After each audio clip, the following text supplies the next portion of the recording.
Welcome back. It's weekend number 2. Can't believe we're already into the final run here. Indy Sports Show Live. I'm your host, Brian Pointer. Jam-packed today. I'm going to already tease it for the next segment. We have one of the world's best, most legendary archers. Chuck Adams is going to be here on our studio floor here. We are so excited to be back. We're in the Champions Pavilion in the Travel Cafe. You can't miss us as we are broadcasting live all day. We're going to kick off today with Michael Parks. Michael, quite a walleye fisherman yourself, the Indiana Walleye Association Team of the Year with one of our floor directors here. Yep, excited about that. So glad to have you. Yep. How's the show been? A little slower the last couple of days. Yesterday was pretty nice, and today it's packed. It's typical final weekend Saturday, and you can't even hardly walk down the aisles. And then, of course, this is the final weekend of the 65th annual Ford Boat Sport and Travel Show, but it's also the Deer Turkey Waterfowl Expo. And kind of that show within a show. And from what I hear, it's already packed. I'm not been able to get back there and walk around. It's just too many people for me. So you're the founder of the Indiana Walleye Association. I know you're very proud of that. You're an accomplished fisherman, obviously the tour director. What does that mean? It means that the sport is growing in Indiana. All the species, crappie, bass, walleye, all competition levels and tournaments or series are growing, more attendance. But people are realizing that Indiana has a great walleye fishery, and we're seeing a lot of them come around and trying their skills against other people. So I know that part of what you do is you mentor some of the local bass groups and other fishing clubs in your area. You have a son who was quite an accomplished fisherman and won a big tournament last year? Yeah, he won the BASS High School Nation. He won the very first one out of the gate last year at Patoka. And then he stayed in the top 5 at every event. Unfortunately, the last event of the year had some difficulties with the weather change, and he failed. He still, I think, believe he made top 10, but he just missed that title. So let's talk about that, because a lot of emphasis, a lot more opportunities for young folks, even down into the high school, even junior high level. College bass fishing is taking off. There's scholarships for kids. So was that a draw to make that available to him? Is that why he got, besides you being his dad? He's just like me. He's a fishing fiend. I love to fish for all species. Walleye especially, the lure of a fish that can turn on, turn off. It can be so fickle to catch. He, like me, he likes the competition, the camaraderie of a team. And he's fished the IBF and the BASS and the different leagues that's afforded to high school kids, which wasn't there, a few years ago, or even longer than that for us. So walleye fishing, we've talked to some of your peers, obviously here in Indiana. Is Indiana a destination walleye place? Not really a destination. I have anglers, they say, well, I went to Canada and I spent thousands of dollars. I went to Canada and we caught fish. We had a good time. We ate the fish we had there, and we brought our 6 or 7 fish home. And in that same weekend, I spent $200, and I went down and camped out at Brookville or Whitewater State Park, which has an absolute gorgeous campground. And I went down there and caught 4 times as many fish as them and didn't spend no money at all.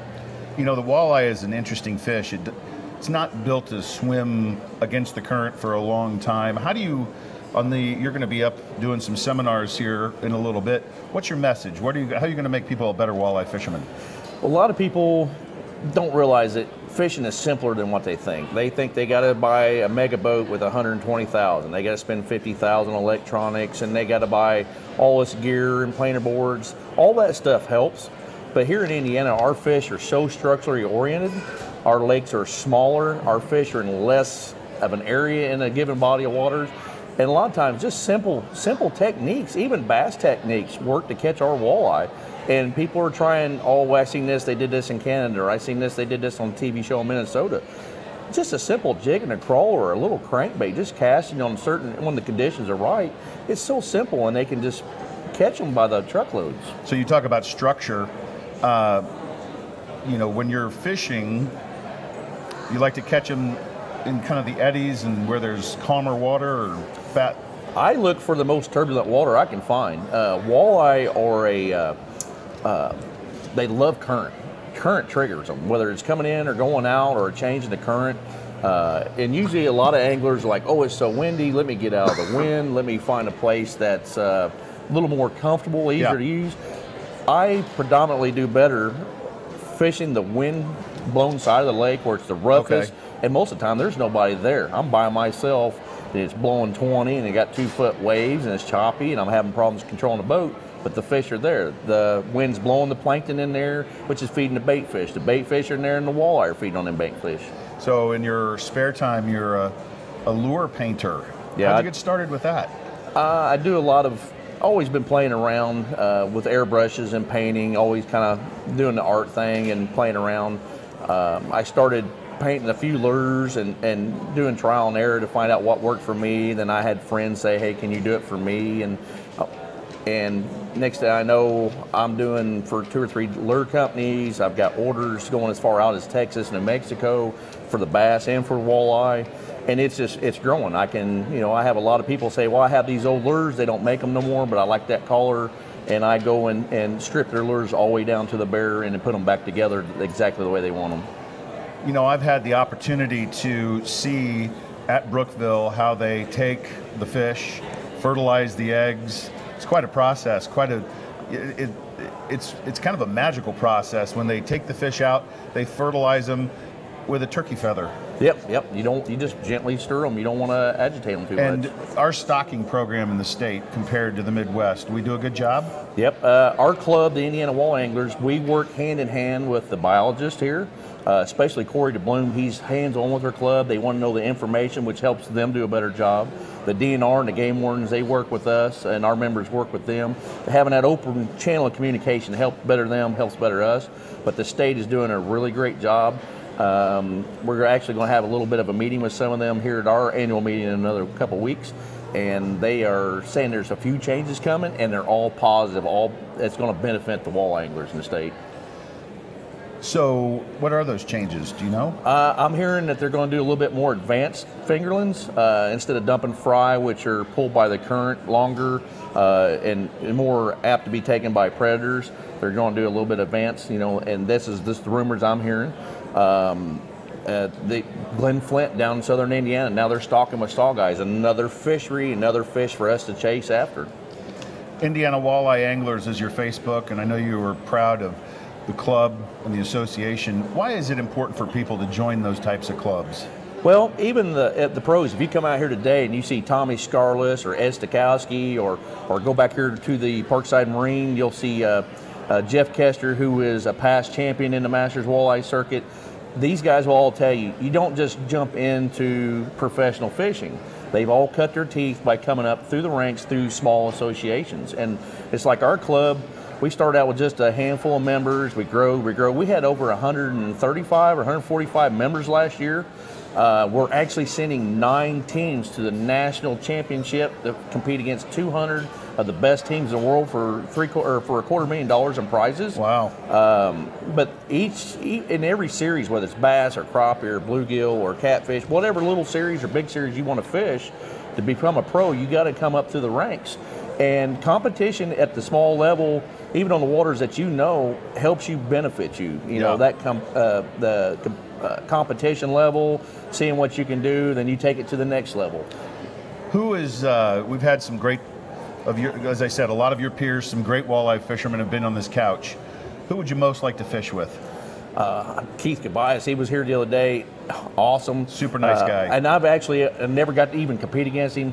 Tommy Scarless is here today, which I've competed against him probably 15, 18 times. A hoot to have at the boat ramp just to talk with.